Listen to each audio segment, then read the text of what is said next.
একদিন এক ব্যক্তি পরমেশ্বর ভগবান শ্রীকৃষ্ণের পরীক্ষা করার জন্য তিনি খাওয়া দাওয়া বন্ধ করে দিলেন। তিনি বললেন, দেখি কৃষ্ণ কিভাবে আমাকে খাওয়াতে পারেন। তার ছেলে মেয়েরা এত আকুতি মিনতি করেছে, তারপরেও সে কিছুতেই খাবে না।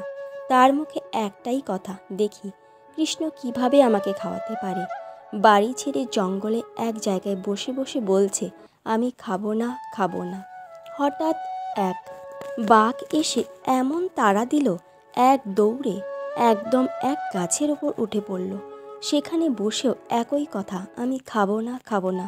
হঠাৎ খেয়াল করলেন একদল লোক পিকনিক করতে এলো সেই জায়গায়, আর ভালো ভালো সুস্বাদু খাবারের হাঁড়িগুলো সেই গাছটারই নিচে রাখলো। তারপরেও তার মুখে একটাই কথা, আমি খাবো না, খাবো না। হঠাৎ ডাকাতের আক্রমণ হলো ওখানে। প্রাণ হয়ে সবাই পালালো সেখান থেকে। ডাকাত দলের একজন বলছে, বাহ, কি সুস্বাদু খাবার, আজ একেবারে পেট ভরে খাওয়া যাবে। সর্দার, আরে থাম, এই খাবারে অবশ্যই বিষ মেশানো আছে। আমাদের মারার জন্য কেউ এই ফাঁদ পেতেছে। ও আশেপাশেই আমাদের লুকিয়ে দেখছে। হঠাৎ চোখ গেল গাছের ওপর। সর্দার, ও তাহলে তুই সেই লোক।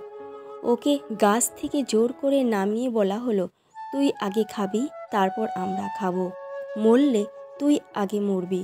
তারপরেও তার মুখে একই কথা, আমি খাবো না, খাবো না। এটা শুনে ডাকাতদের সন্দেহ আরও বেড়ে গেল। তারপর চলল তার উপর কিছুক্ষণ গণধলাই, ধীপ ধাপ ধীরিং ধারুম।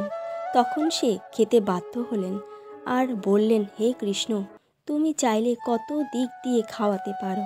আজ জানলাম। আজ ডানে খেলাম, বায়ে খেলাম, পেটে খেলাম, পিঠে খেলাম, খেলাম আর খেলাম। হরে কৃষ্ণ।